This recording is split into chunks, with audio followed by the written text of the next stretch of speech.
नमस्कार मित्रांनो, अनुभव स्टडीमध्ये सर्वांचं स्वागत. 19 मार्च 2026च्या बुलेट रॅपिड फायरमध्ये सर्वांचं स्वागत करतो.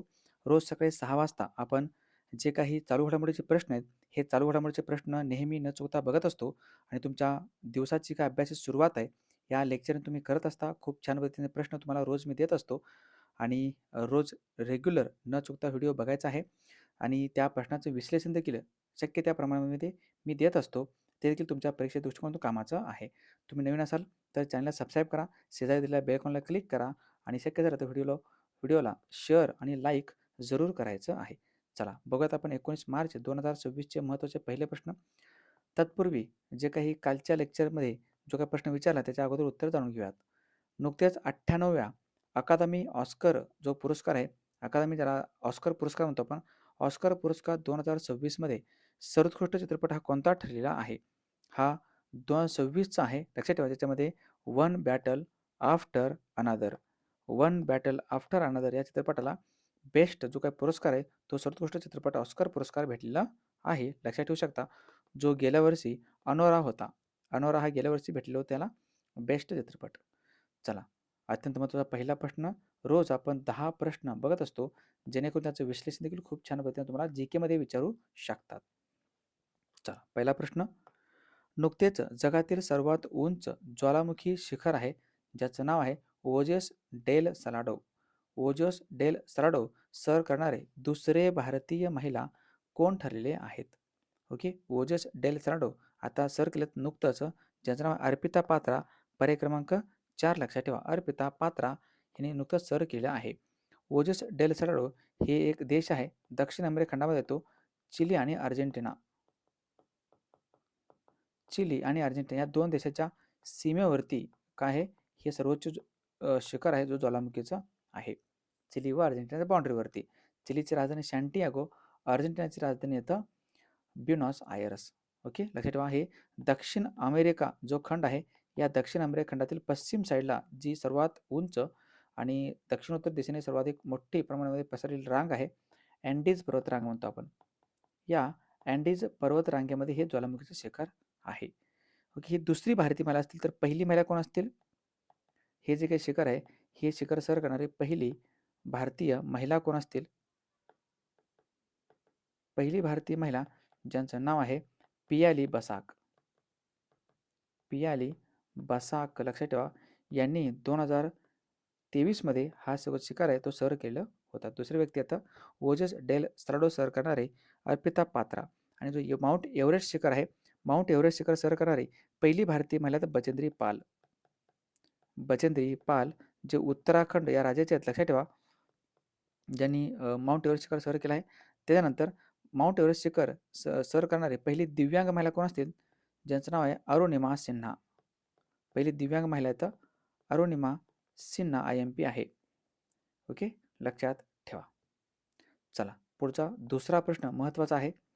नुकतेच 99.93% साक्षरता दर प्राप्त करणारा भारतातील दुसरा केंद्रशासित प्रदेश कोणता बनलेला आहे? म्हणजे एक कार्यक्रम राबवण्यात आलं होतं, सगळ्यांना माहीत आहे तो कार्यक्रम, ज्याचं नाव आहे उल्हास कार्यक्रम. उल्हास कार्यक्रम काय करतं? 15+ ज्यांचं वय आहे त्या व्यक्ती काय करत असतं? साक्षर करण्याचं काम या कार्यक्रमाचं आहे. उल्हास कार्यक्रम जो 2022 मध्ये सुरू झालेला होता. आता नुकतंच काय करण्यात आलंय, पहिला जो काही या कार्यक्रमाच्या अंतर्गत पहिला केंद्रशासित जो काही प्रदेश आहे, केंद्रशासित प्रदेश पहिला कुठला असेल? तो पहिला आहे लडाख. लडाख पहिला आहे. आणि दुसरा कुठला असेल? त्याचं नुकतंच आहे, त्याचं नाव आहे चंदीगड. चंदीगड IMP आहे. चंदीगड म्हणून पर्याय क्रमांक 2 याचं करेक्ट आन्सर आहे. चंदीगड हा दुसरा केंद्रशासित प्रदेश बनलेला आहे. आणि जर विचारलं पहिलं राज्य कोणतं आहे? पहिलं राज्य मिझोराम. मिझोराम पहिला आहे, गोवा दुसरा आहे, त्रिपुरा तिसरा आहे. तुम्हाला माहिती आहे असेल ते. ओके, उल्हास कार्यक्रम खूप खूप महत्त्वाचं आहे. चंदीगडचे जे काही नायब राज्यपाल आहेत त्यांचं नाव आहे गुलाबचंद कटारिया. गुलाबचंद कटारिया चंदीगड कॅपिटल आहे. या चंदीगड कॅपिटलला साधारणतः 2016 मध्ये जागतिक वारसा स्थळामध्ये स्थान देण्यात आले आणि चंदीगड हे भारतातील पहिले फर्स्ट नियोजित शहर आहे. भारतातील पहिले नियोजित शहर कुठलं असेल? चंदीगडच आहे. समजलं? आणि नवीन जे काही अ, कायदे आहेत ना, नवीन फौजदारी कायदे, नवीन कायदे लागू करणारं पहिलं शहर देखील हेच आहे. नवीन फौजदारी कायदे लागू करणारे पहिले राज्य कुठलं असेल तर देखील चंदीगड येतो. साक्षरता लक्षात ठेवा. आणि भारतात जो काही साक्षरता जर बघायला गेली तर भारतामध्ये साक्षरता मोजण्यासाठी साधारणतः किमान 7 वर्ष वय पाहिजे आणि संपूर्ण भारताच्या राज्यघटनेमधील जे 22 भाषा आहेत त्या भाषेपैकी एक तरी किमान भाषा लिहिता आणि वाचता आलं पाहिजे. ओके. भारताची 2011च्या जनगणनेनुसार भारताची साक्षरता किती टक्के असेल तर ते आहे 73% आणि महाराष्ट्राची साक्षरता आहे 82.3%. ही आहे भारताची आणि महाराष्ट्राची आहे 82.3% साक्षरता. चला तिसरा महत्त्वाचा प्रश्न. नुकत्याच 8 ते 13 मार्च 2026 दरम्यान खालीलपैकी कोणत्या ठिकाणी वर्ल्ड पॅरा ॲथलेटिक्स ग्रँड प्रिक्सचे आयोजन करण्यात आलेलं होतं? ह्याचं आयोजन करण्यात आलं नवी दिल्ली या ठिकाणी. पर्याय क्रमांक 3 लक्षात ठेवा. जे हे पार पण पडलं आणि पदक जो तालिका आहे या पदक तालिकेमध्ये प्रथम क्रमांकावरती भारतच राहिलेला आहे. भारत हा फर्स्ट आहे. हे बघून या ठिकाणी हे पार पडलं. जवाहरलाल नेहरू स्टेडियम आहे. 8 ते 13 मार्च दरम्यान IMP आहे. पुढचा चौथा प्रश्न. नुकत्याच ऑपरेशन जेरिको ही अंमली पदार्थ विरोधी मोहीम कोणत्या राज्यातील आहे? बघा पाठीमागेला आपण 15 मार्चचं पेपर बघितलं पोलीस भरतीचे, तर सर्रास पेपरमध्ये एखादा एक दुसरा ऑपरेशनवरती प्रश्न आलेलाच आहे. ठीक आहे. मग ऑपरेशन जेरिको हे जे ऑपरेशन आहे हे ऑपरेशन कोणी राबवलं असेल तर हे राबवलेलं आहे मिझोराम या सरकारनं. पर्याय क्रमांक 1 लक्षात ठेवा. मिझोराम IMP आहे. मिझोराम त्याची राजधानी काय आहे? आयझवाल. मिझोरामचे राजधानी आयझवाल येतं लक्षात ठेवा. आणि मिझोरामचे मुख्यमंत्री कोण असतील त्यांचं नाव आहे लालदू होमा. लालदू होमा हे मुख्यमंत्री आहेत. आणि मिझोरामचे राज्यपाल कोण असतील ज्यांचं नाव आहे ज्यांचं नाव आहे विजय शंकर. विजय शंकर सिंह हे तर राज्यपाल. मिझोराममध्ये मिझो टेकड्या पण आहेत. मिझो टेकड्या आहेत ज्याला लुशाई टेकड्या असंही म्हणतात. क्वेश्चन विचारतील की लुशाई टेकड्या कोणत्या राज्यात आहेत तर ते येतं मिझोराममध्ये. मग जे काही ऑपरेशन होते हे ऑपरेशन काही ऑपरेशन लक्षात ठेवा. पंजाबमध्ये पंजाबमध्ये पूर आला होता. या पुरात अडकलेल्या लोकांना वाचवण्यासाठी ऑपरेशन राहत सुरू करण्यात आलं होतं सरकारकडून. ऑपरेशन राहत पंजाबमध्ये आहे. लक्षात ठेवा. भारतीय इंडियन आर्मीनं हे ऑपरेशन राबवलेलं होतं काही दिवसापूर्वी. आणि ऑपरेशन क्रॅकडाऊन पण होतं बघा. तेलंगणा सरकारचं आहे. तेलंगणा या राज्यानं सायबर गुन्ह्यांना आळा घालण्यासाठी सायबरचे गुन्हे आहेत ना, सायबर गुन्हे यांना आळा घालण्यासाठी त्यांनी ऑपरेशन क्रॅकडाऊन सुरू केलं आहे. Operation crackdown. पुढे कोणतं तरी एक ऑपरेशन आलं तर तुम्हाला सर्व ऑपरेशन एकदा रिव्हिजन करून मग सांगतो. आता फक्त एवढं लक्षात ठेवा. IMP आहेत मिझोराम. पुढचा प्रश्न 5वा आहे. नुकतेच संगीत कलानिधी पुरस्कार 2026ने कोणाला जाहीर करण्यात आले आहे? संगीत कलानिधी पुरस्कार 2026 भेटणार आहे कोणाला? तर एक प्रसिद्ध वीणा वादक आहेत त्यांचं नाव आहे जयंती कुमारेश. पर्याय क्रमांक 1. जयंती कुमारेश हे कोण असतील? हे एक प्रसिद्ध वीणा वादक आहेत. वीणा वादक. ॲक्च्युली एक आणखीन एक वाद्य आहे मोहन वीणा म्हणतो आपण. मोहन वीणा. मोहन वीणा कोण वाजवतात? पंडित विश्वमोहन भट. पंडित विश्वमोहन भट हे वाजवतात वीणा, मोहन वीणा. जयंती कुमार लक्षात ठेवा. ह्यांचे वडील आहेत. ह्यांचे वडील व्हायोलिन वादक आहेत. जयंती कुमारेस IMP आहे. आणि नुकताच काही दिवसापूर्वी वैरामुथू यांना 60वा पुरस्कार भेटला. कुठला? ज्ञानपीठ पुरस्कार. 60वा ज्ञानपीठ पुरस्कार 2025ने तमिळ भाषिक साहित्यिक आहेत त्यांचं नाव आहे वैरामुथू यांना देण्यात येणार आहे. संगीत कलानिधी पुरस्कार लक्षात ठेवा. आणि संगीत जो क्षेत्र आलं या संगीत क्षेत्रामध्ये म्हणतो मी, संगीत या क्षेत्रामध्ये एक पुरस्कार देण्यात येत असतो. ज्या पुरस्काराचं नाव आहे ग्रॅमी पुरस्कार. ग्रॅमी पुरस्कार संगीत या क्षेत्रासाठी आहे. आणि ग्रॅमी पुरस्कार जिंकणारे पहिले भारतीय व्यक्ती होते पंडित रविशंकर. पंडित रविशंकर हे ते व्यक्ती होतं. जयंती कुमारेश. पुढचा प्रश्न 6वा प्रश्न. नुकतेच सी ड्रॅगन युद्धाभ्यास 2026चे आयोजन कोणत्या ठिकाणी करण्यात आलेलं होतं? सी ड्रॅगन हे कसं आहे? हे एक बहुदेशीय सराव आहे. ह्या देशामध्ये फक्त 2च देश भाग येतात, 3च देश भाग येतात असं नाही. हे मल्टी लॅटरल आहे. म्हणजे बहुदेशीय म्हणजे अनेक देश या ठिकाणी काय करतील हे मल्टीनॅशनल आहे. बहुदेश या ठिकाणी भाग घेतील आणि हा जो युद्धाभ्यास आहे तो साजरा करतील. यंदाचं 2026 आयोजन करण्यात आलेलं आहे. गुआम या ठिकाणी. गुआम लक्षात ठेवा अमेरिकेमध्ये आहे. गुआम या ठिकाणी हे सी ड्रॅगन युद्धाभ्यास पार पडलेला आहे. ह्याच्यापूर्वी जो काही वज्र प्रहार युद्धाभ्यास आहे, वज्र प्रहार युद्धाभ्यास जो हिमाचल प्रदेशमध्ये नुकताच पार पडला वज्र प्रहार युद्धाभ्यास. त्यानंतर एक अजून एक युद्धाभ्यास आहे धर्मा गार्डियन. धर्मा गार्डियन हा युद्धाभ्यास पार पडला कुठं तर उत्तराखंड राज्यामध्ये चौबतिया या ठिकाणी आहे पार पडला.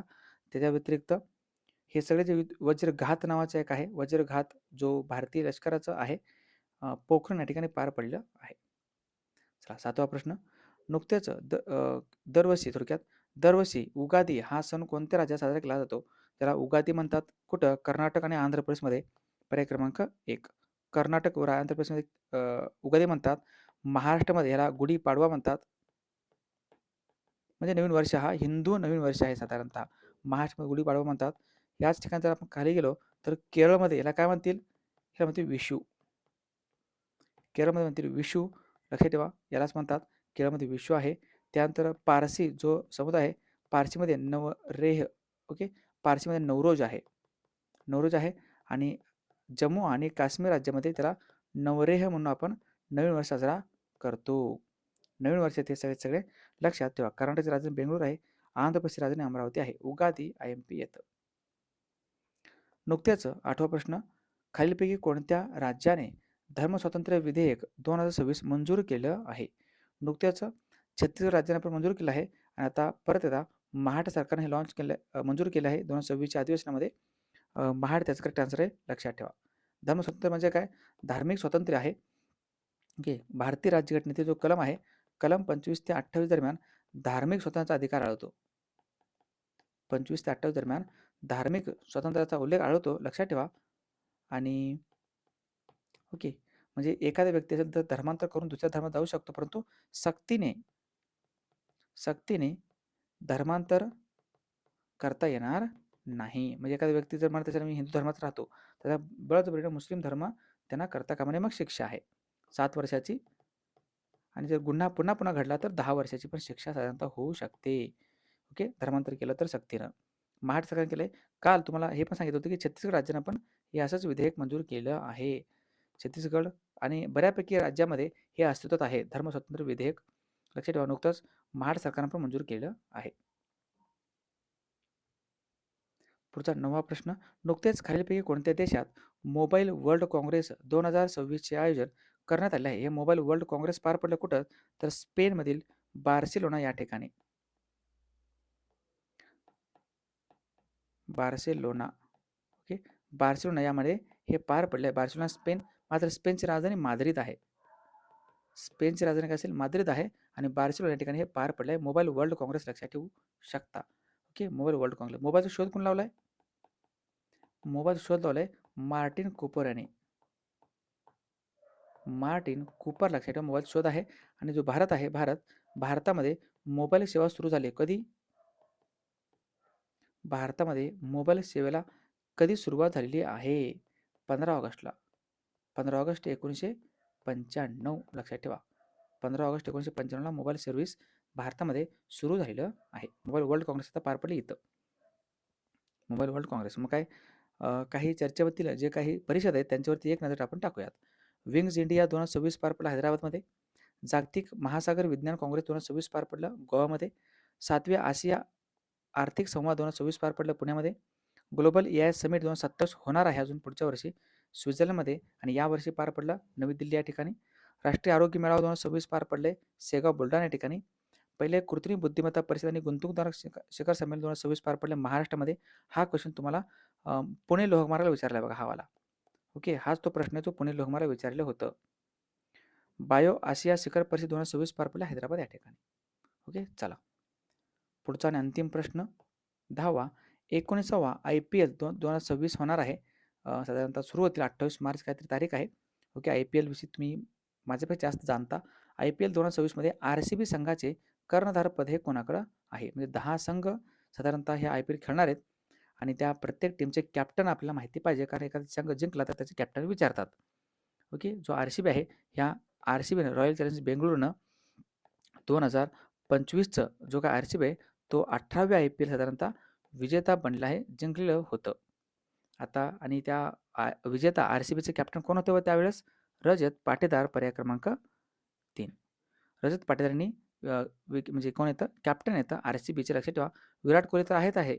या ठिकाणी एक टीमचे अविभाज्य भाग आहेत विराट कोहली. परंतु रजत पाटीदार मात्र विसरायचं नाही. कॅप्टन कोण असतील? रजत पाटीदार. 19वा IPL होईल. तर जिंकेल हे आपण नंतर बघूयातच. परंतु सर्वच्या सर्व संघाचे कर्णधार एखादा व्यवस्थितपणे नजरेखालून घाला. Mumbai Indians Hardik Pandya, CSK Chennai Super Kings Ruturaj Gaikwad, Kolkata Knight Riders Ajinkya Rahane, Hyderabad किंवा ज्याला आपण सनरायझर्स हैदराबाद म्हणतो आपण, पॅट कमिन्स आहे. Pat Cummins. Rajasthan Royals Riyan Parag, Royal Challengers Bengaluru Rajat Patidar, Lucknow Super Giants Rishabh Pant, Punjab Kings Shreyas Iyer, Delhi Capitals Akshar Patel आणि गुजरात टायटन्स शुभमन गिल. शुभमन गिल. सगळे एकदा वाचून घ्या. एकदा दोनदा वाचा. मग तुम्हाला कायमचे एक प्रश्न तुमचा हातचा होऊन जाईल. हे अशा पद्धतीचे प्रश्न होते आपले. चला मागच्या किंवा कालच्या प्रश्नावरती एक नजर टाकूयात आणि पटकन आपण रिव्हिजन करून घेऊयात. पहिला प्रश्न जो तुमच्या समोर आहे कालचा, नुकतेच कोणाला महात्मा फुले कृषी विद्यापीठ राहुरीच्या वतीने डॉक्टर ऑफ सायन्स या पदवीने सन्मानित करण्यात आले? देवेंद्र फडणवीस. नुकतेच BCCI जीवनगौरव पुरस्कार 2026 महिलाने कोणाला सन्मानित करण्यात आला असेल? मिताली राज आहे इथे. मिताली राज. मराठी भाषेसाठी साहित्य अकादमी पुरस्कार 2025ने कोणाला सन्मानित करण्यात येणार आहे? राजू बाविस्कर. भौगोलिक निर्देशांक मिळालेले लाखाडोंग हळद कोणत्या राज्यात आहे? मेघालय. आंध्र प्रदेशचे मुख्यमंत्री चंद्रबाबू नायडू यांनी यांच्या हस्ते कोणत्या ठिकाणी पोटी श्रीरामुलू यांच्या 58 फूट कांस्य पुतळ्याचे अनावरण करण्यात आलं? अमरावती या ठिकाणी. नुकतेच दिल्ली येथे पार पडलेल्या जागतिक पॅरा ॲथलेटिक्स ग्रँड प्रिक्समध्ये पदक तालिकेत प्रथम क्रमांकावर भारत आहे. नुकतेच 2026 मध्ये भारत व कोणत्या देशाने आपल्या क्रीडा संबंधांना 100 वर्षे पूर्ण केल्याने आनंद साजरा केले? न्यूझीलंड आहे. नुकतेच जगातील पहिले स्वायत्त सागरी जहाज बांधणी केंद्र कोणत्या राज्यात स्थापन करण्यात आले असेल? तर आहे आंध्र प्रदेश. नुकतेच कोणत्या राज्याने बेकायदेशीर धर्मांतर रोखण्यासाठी धर्मस्वातंत्र्य विधेयक 2026 मंजूर केले? छत्तीसगड आणि महाराष्ट्र. कोणत्या राज्याने दुसरी आणि तिसरी अपत्य जन्माला आल्यानंतर 25,000 रुपयांची मदतीची घोषणा केली? तर तो आहे आंध्र प्रदेश. चला या प्रश्नाचं उत्तर सर्वांनी कमेंट बॉक्समध्ये जाता जाता द्या. प्रश्न असा आहे, नुकतेच खालीपैकी कोणत्या राज्यात इंडियन ऑर्किड फेस्टिवल 2024 पार पडले? ऑप्शन तुमच्या समोर उत्तर द्या. भेटूयात नेक्स्ट लेक्चरमध्ये. नादवर्तीचा राजगुरू आणि स्वप्नपूर्ती. आज तुम्हाला ऑफरमध्ये साधारणतः हे पुस्तक मी तुम्हाला देतोय. आज लास्ट तारीख असेल ऑफरमध्ये घ्यायची. राजगुरू पुस्तक तुम्हाला भेटेल 449 रुपयाला घरपोच. नादवर्तीचं पुस्तक तुम्हाला भेटेल 250 रुपयाला घरपोच भेटेल आणि स्वप्नपूर्ती पुस्तक तुम्हाला भेटेल 170 रुपयाला घरपोच. परत ह्याच्या व्यतिरिक्त तुम्ही एकही रुपयात चार्ज द्यायचं नाही. ह्या नंबरला व्हॉट्सअपला मेसेज करा, पुस्तक घ्या, पुस्तक वाचा. कारण पुस्तकामधून भरभरून प्रश्न विचारतात बघा पेपरला. नादवरती तर त्याहून सोन्याहून पिवळं जर तुमच्याकडे असेल तर. चला इथे शेवटपर्यंत व्हिडिओ बघितल्याबद्दल धन्यवाद. जाता जाता लाईक करा, शेअर करा आणि तुम्ही नवीन असाल तर चॅनलला सबस्क्राईब करून ठेवा, जेणेकरून अशाच प्रकारची कंटेंट, अशा प्रकारची माहिती आपण आपल्या चॅनलवरती घेत असतो. भेटूयात नेक्स्ट लेक्चरमध्ये. तोपर्यंत पाहत राहा अनुभव. थँक्यू. जय हिंद.